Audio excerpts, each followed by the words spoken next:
yakini saja bahwa bangunan yang sedang Anda buat ini nggak bisu beneran. Dia bisa ngomong ya. Bangunan atau proyek arsitektur memanglah barang mati, tapi dia bisa dinikmati input, proses maupun nanti di hasil akhir. Dan sekali lagi bahwa bangunan itu akan mempersempit ruang untuk berbohong. Buatlah seolah-olah dia hidup, seakan-akan dia punya ruh, hingga Anda sendiri pun yakin bahwa selayaknya dia ini anak tunggal gitu ya, yang bilang, memohon, meminta, merengek kepada ibunya ingin punya adik lagi gitu ya. Lalu ibunya akan bilang, ya kamu harus baik dulu, kamu harus nanti sayang sama adik ya. Kalau kamu baik dulu, insya Allah akan ada adik baru ya. Minimal membayangkan si anak tunggal itu hari-harinya yang tadinya nggak tampak ceria karena sendirian di rumah, karena ada harapan maka dia akan berusaha untuk baik.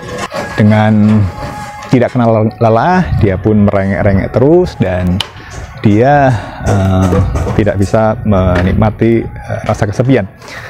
Mudahnya begini, kalau saya menampilkan dari tahapan proses demi proses itu seperti merengek-rengek gitu ya, berulang-ulang gitu ya, nggak cukup hanya sekali pada waktu misalnya proses fondasi, kemudian itu sudah berhenti. Padahal kan ada waktu yang sangat panjang, anggaplah kalau bangunan ini 1 tahun, jadi yang ngerengeknya ya bisa 1 tahun. Kalaupun bisa merengek, bahasanya mungkin juga belum jelas gitu ya. Waktu masih melihat fondasi, orang masih nggak tahu sebetulnya ini mau dibikin seperti apa. Waktu berupa dinding seperti di belakang ini juga orang masih setengah meraba-raba. Awalnya saya juga punya anggapan bahwa apa sih sebetulnya istimewanya dari sebuah proses berjalannya sebuah proyek arsitektur. Yang terpikir ya, selalu apa orang bisa tertarik melihat tatanan bata yang masih berantakan, kotor, rumit, rujit gitu ya, semacam ini.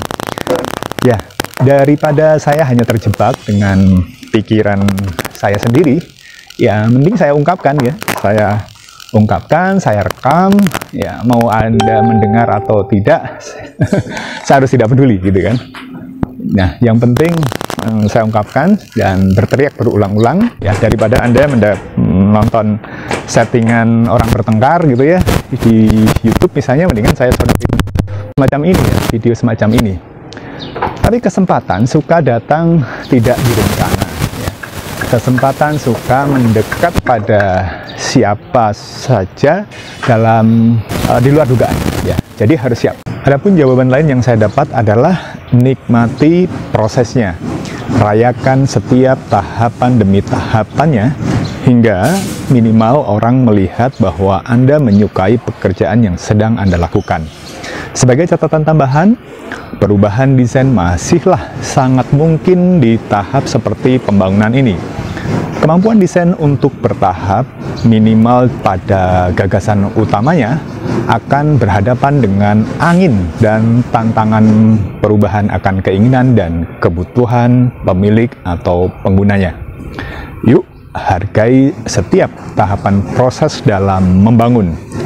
Dokumentasikan dengan lengkap, rajutlah pengalaman yang tengah berjalan, jangan hanya lantas disimpan, bagikan itu ke lebih banyak orang. Bikin proyekmu adalah salesmanmu.